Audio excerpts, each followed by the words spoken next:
Well, we just got the first snowfall of the season, and it got me thinking that I wanted to share with you today the blueprints on how to build out a survival kit that's focused on natural disasters that you could easily just store under your bed and kind of forget about. But if a disaster were to strike, an emergency situation was to occur, you could grab it and hunker down, or put it in the back of your sedan or even in the bed of your pickup. And I know that there are hundreds of ways to build out a survival kit and, if you will, skin a cat in this concept.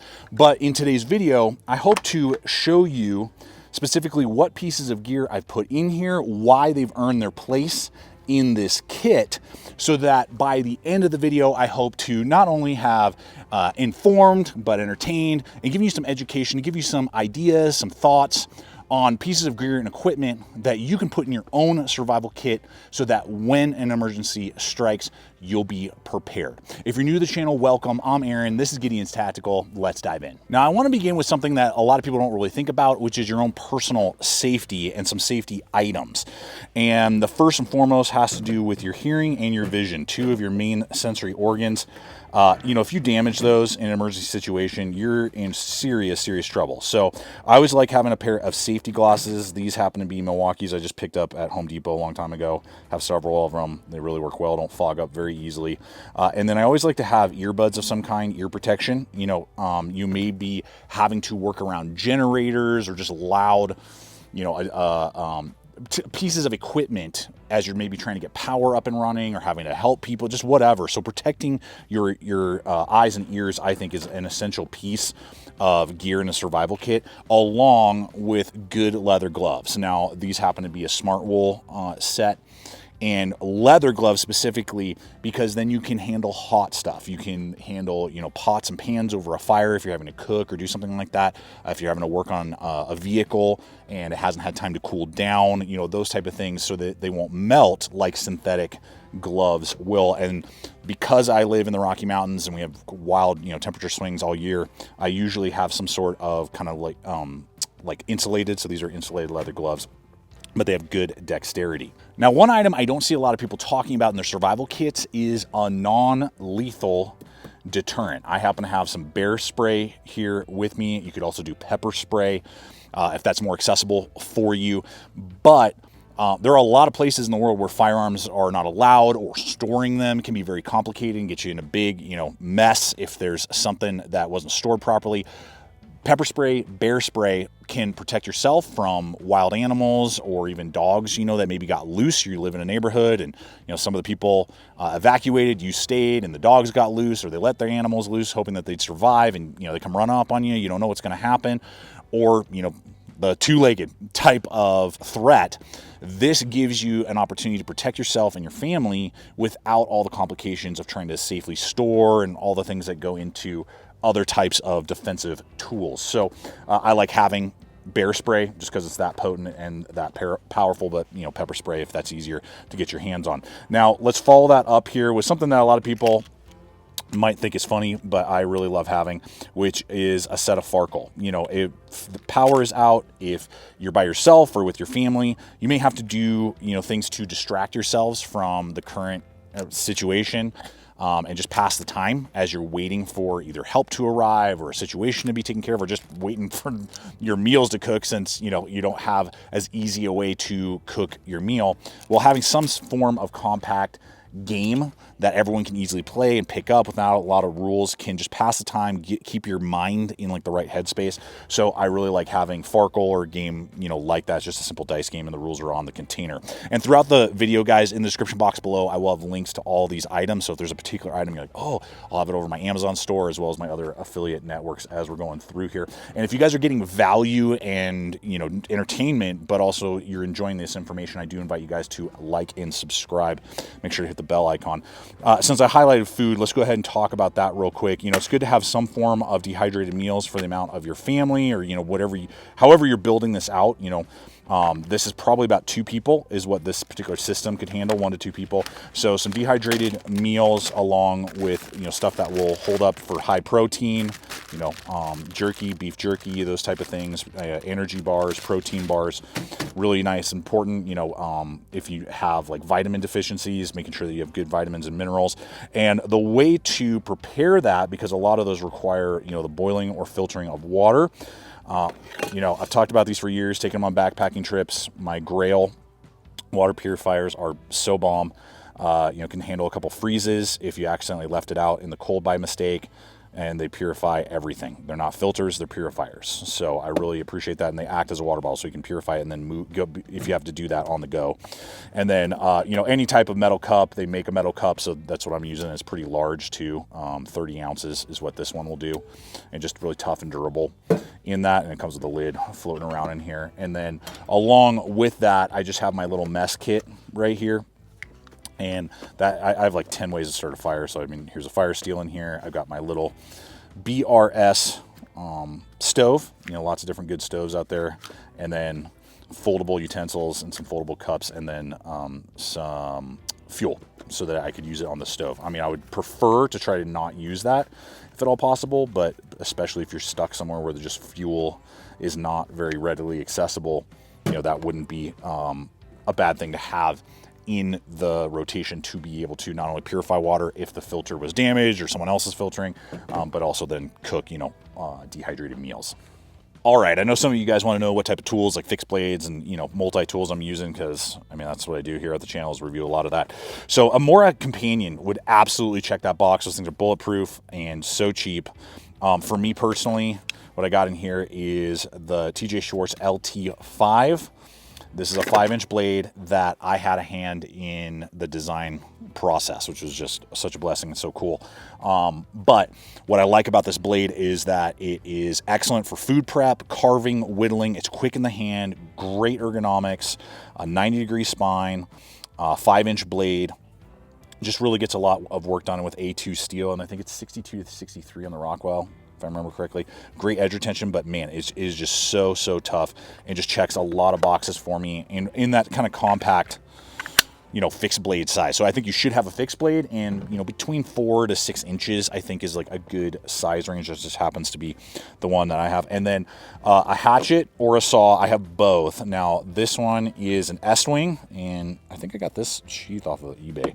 But the reason I like S-wing for these type of scenarios is that because it's a solid tang. It's a full tang. These have been around for like 100 years, I think, at this point. American-made hatchet. So that's a lot more durable, and you can kind of use it in a lot of different tasks, not just chopping down trees and splitting firewood, but you could use it as a breaching tool if you had to get through something. And I would trust it a lot more than like a wood-handled axe in this type of environment and scenario. And they're relatively cheap. I think you can usually still score them for like $50, or less, something like that. So those are 2 tools right there. I guess I'll hit one more. You guys know my Samurai. And I think this is the Kiss. It's the 240, but a folding saw. Let's see if I can do it here. Yeah, excellent to fall trees, even if they fell over, you say, a trail or your road or on your house. Whatever. If you had to get in somewhere, this could potentially help you with that. And I just feel like a folding saw is an essential piece of kit. And we'll look at some, sharpeners and multi-tools in a little bit, but let's go to this divider because there's something I want to share with you here. And since I'm talking about the divider, let's just talk about the case itself. What am I using to build out this survival kit? Well, it is an American-made decked Deco half rack. And this one is the 32 gear case that I picked up through Huckberry. They have started carrying the entire series of Deco line, and this one's kind of the middle. There's a smaller one, and you can even, if you had like a full family or some other long items that you wanted to put in your survival kit, the Minuteman 80 liter right there would be an excellent option. But when you're building out a kit, what really stood out to me with this is that it is water and dust proof. They have a compression seal that goes all the way around. It has that metal loop right there, so you could put a lock on this to help secure certain items in there. And then you got your kind of briefcase handle as well as your kick out handle like that, kind of like a lunch pail.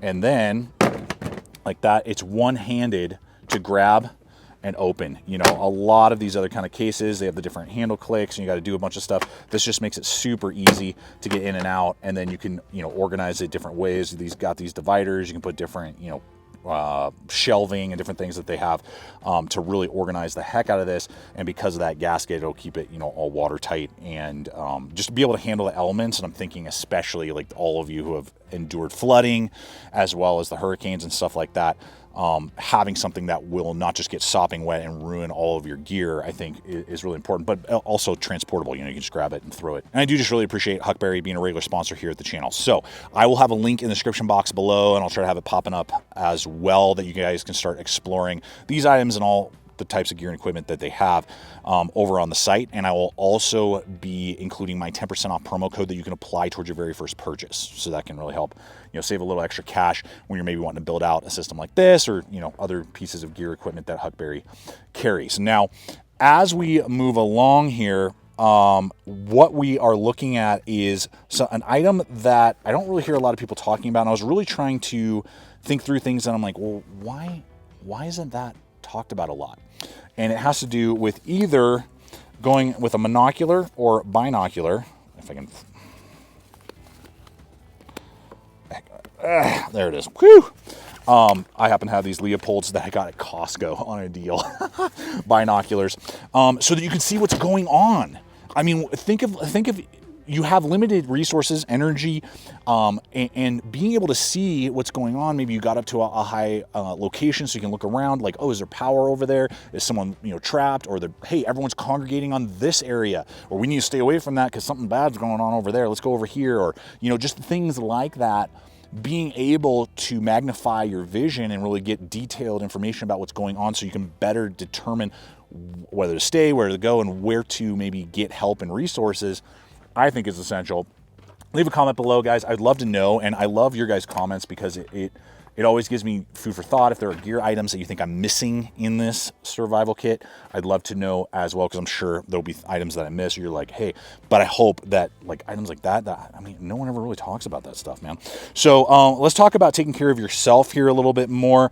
And it depends on your environment. You know, maybe like if you do live in Florida, maybe a beanie and a fleece doesn't make a lot of sense, but like heavy rain gear and, you know, like bug netting and bug spray is essential. Okay, great. Here where I live, the most that we're going to usually encounter in my area is either a forest fire in the summer, or it's going to be, you know, some sort of winter storm that I get trapped in. So having some extra winter gear, like a beanie, super essential. And then I always like having a fleece right there. Fleece is just super warm, and to keep me dry underneath or over that fleece, I like having some sort of, what's the word I'm looking for? I'm totally pulling a blank here. A poncho. A poncho. These frog togs are always nice and really inexpensive. But having a poncho that I can just throw over myself. So if, you know, if it's got like a wet, heavy snow and I got the fleece underneath me, my beanie, you know, I'm going to stay at least relatively warm. I can hunker down and even like lean up against a wall if I had to, you know, spend the night or something like that, or wait for the storm to pass. And then along with that, having some form of an emergency blanket. You know, if you are in your vehicle trapped in a snowstorm, you know, we always hear about that, like roads are shut down, people are living in their cars for like 48 hours. So I really like SOL. This one happens to be an Eco Elite. This is like basically a compact sleeping bag. So that's what I like. But, you know, you can get inexpensive like $1, $2, you know, aluminum emergency blankets. All right, I'd say we're about halfway done here. Let's talk about some communication options. Now, obviously, we have our phones, and I guess we'll talk about powering those. You know, always having some extra cables to power your devices, and some sort of, you know, power bank. I like Anchor. That's just what I've been using for a long time. There are lots of great ones out there, but, you know, usually around 10,000 milliamps is what I go for that. So to be able to recharge. And let's talk radios first. I think it would be good to have any high-powered walkie-talkie. These are 5-watt radios. You know, there are many good brands out there. These are the ones that I have been using, based here in Colorado. And one of the reasons why I would like these walkie-talkies is that when you turn it on, not only you have the 5-watt power, but snow may develop over the southern foothills, Palmer Divide, and east central plains this evening with the snow continuing. I have access to NOAA weather channels. There we go. NOAA weather channels with this, so that I know the weather, I know what's going on, emergency stuff, and having access to NOAA weather in general. There are other ways that you can do that, but I like that this is kind of like a 2-in-1. And then obviously to be able to communicate and let each other know what's going on. I mean, it worked amazing just helping each other back up trailers when we were RVing, full time. But having this device and being able to communicate with people and know where they are and if they need help, I think having some form of high-powered radio, really essential in knowing how to use it. And then we could definitely discuss satellite communicators. Now, I know phones often have that now, right? And thank goodness for Starlink. When all of this stuff happened in Asheville, we actually went through there when we were full-time RVing, spent a day long before the, everything that happened with the flooding. But I mean, it just breaks my heart. We loved that place. That was beautiful. We were actually considering, moving there for a short period of time. And we're just praying for you guys, and our hearts go out to you. And I encourage all of us to do what we can, either with financial support or if you can physically go there and help the people that are dealing with all the aftermath of those recent hurricanes. But the difference between having that like just on your phone or having that, with Starlink maybe, which is great, but it's a big device, large. This runs on its own power, has up to 200 hours of battery life. I can push a button, get GPS coordinates immediately to first responders if I'm injured. And I can also use it to text and communicate with my loved ones to let them know I'm okay, or if I'm trapped, or if I'm injured. And, that was a huge thing we heard recently, is just so many people without power not able to communicate to either get help or let their families and loved ones know that they're okay. And so having something like this, particularly that has its standalone capability like that, using the Iridium satellite network, which has the most satellites up currently. I mean, having something like that, we could definitely argue in, survival kit for, emergency disasters. But leave a comment. Let me know what you guys think about those levels of communication. What do you use? What have you seen success with? I always appreciate that. Now, let's go ahead. We've done power. I just want to get these out so, I don't accidentally double up. Let's look. Okay, have it logged. Make sure it's super visible. A good solid medical kit. If you need prescription medications and you use medications, please have at least a month extra supply. I know that could be expensive. Make sure you have that on hand. I'm not a medical professional, but I mean, it's just common sense, and it would be heartbreaking for someone who needed some sort of medicine and could not get that in time. And that was what caused, irreparable harm that cannot be remedied. So a good medical kit, good supplies, with an ability and a knowledge to use them, I think is always really important. And then some sort of hygiene, butt wipes, hand sanitizer, that type of stuff. Hand sanitizer doubles up as a good fuel for emergency fire if you needed to. Now let's look at some more tools as we wrap this up. This is a Lockerbie toolkit. Lockerbie. I always say Lockerbie. I don't know what that's from. I feel like that's from a movie. But anyway, this is a roll, very well built. I've been using it for a while now. Really cool. I'm going to try and detach this one-handed here while we do that. Oh, look at this. I can do it. Can I do it? Please. There it is. Okay, so just something to organize your tools in. But this has a lot of stuff, and I'll just kind of turn here for us. But, a good set of tools. And I don't know if I said this. This is not like a car survival kit. If we're talking about a car survival kit, you need jumper cables. You need, possibly a battery backup. You need tow straps. You need lots of stuff, chains, things like that. I'm not going in all that. This is for something that you could easily store under your bed and use just at your home, but also grab and go with the kit. So just want to make sure and be clear that so people aren't like, hey, this is not a car kit. Where's all the other car stuff? Correct, it's not. Okay, so, I have like a utility knife, some writing utensils, a good solid wrench. This is Nypax, a good multi-tool, and I actually have a double up because I like having more than one when possible. This is a rebar, and then some form of illumination that's hands-free. You can do headlamps. I like having this because it'll take double A's, which I have stored over here. And it also runs on a rechargeable battery in there up to 1,000 lumens. And then I have a head strap. This is a Nightcore head strap in here that I can do. which is really cool. And then I have some Night Eyes gear ties that you can strap all kinds of things. I can even use these to make this flashlight into a lantern, which is kind of cool. So having something like that, and then having some form of portable sharpener is always good. Obviously cordage, and then I have back in here some cash, which is really important, and duct tape, things like that, as well as a writing pad so I could leave notes and we could do, you know, different things if power's out for just an extended period of time. Along with over here, I have, like, again, just big lighters and fire steels like everywhere. And then I have some torque. This is a little torque bit thing for like working on, you know, torque stuff. But then I have a little ratchet set that is both metric and standard that I have right here. Those are Nikos, I think, Nikos. And then it has a screwdriver set right there with a few heads, and then a little Klein ratchet. So that, I mean, I can do probably about 80%. I mean, I can't change fluids on my truck or vehicles, but like things that I need to do, you know, hose clamps and, you know, tighten down things and just all kinds of different stuff, both around my house. I worked on my entire furnace with that ratchet set and got my furnace up and running last winter when it crapped out on us. So, I mean, having something like that, I mean, it can definitely get everything short of like massive work done. So that's a bunch of my tools, you know, rope, all that stuff. And again, leave comments below if there's items that you think I'm missing in here. Now, as we roll over here to our last two items, if you were to ask me, okay, well, I need to get a multi-tool and I can only have one for this scenario, I would probably have to say it would be the Super Tool 300. This thing, it doesn't get the glory it deserves. This thing is a monstrous tank. It is so tough, durable, and relatively cheap for a Leatherman. Right around $100, I think, is what they're still going for. Lots of different tools. It does not have a pair of scissors. So if you feel like scissors are essential, that is the one downfall. It does not have a pair of scissors. But you could easily, you know, get a Swiss Army knife or whatever. You know, I have like 1 or 2 sets in my medical kit that I can use. And then I have a little bit kit in there as well in the pouch. So this thing, I mean, I feel like if I had to, I mean, I've used it so many different times. It's just so tough. It's so tough that it could replace a pocket knife and a lot of other just, you know, small tasks. And then a sharpener of some kind, you know, that the Work Sharp one is really cool and slim. It's nice to have as a backup, but for like really sharpening like the fixed blade and the hatchet, you need something kind of bigger.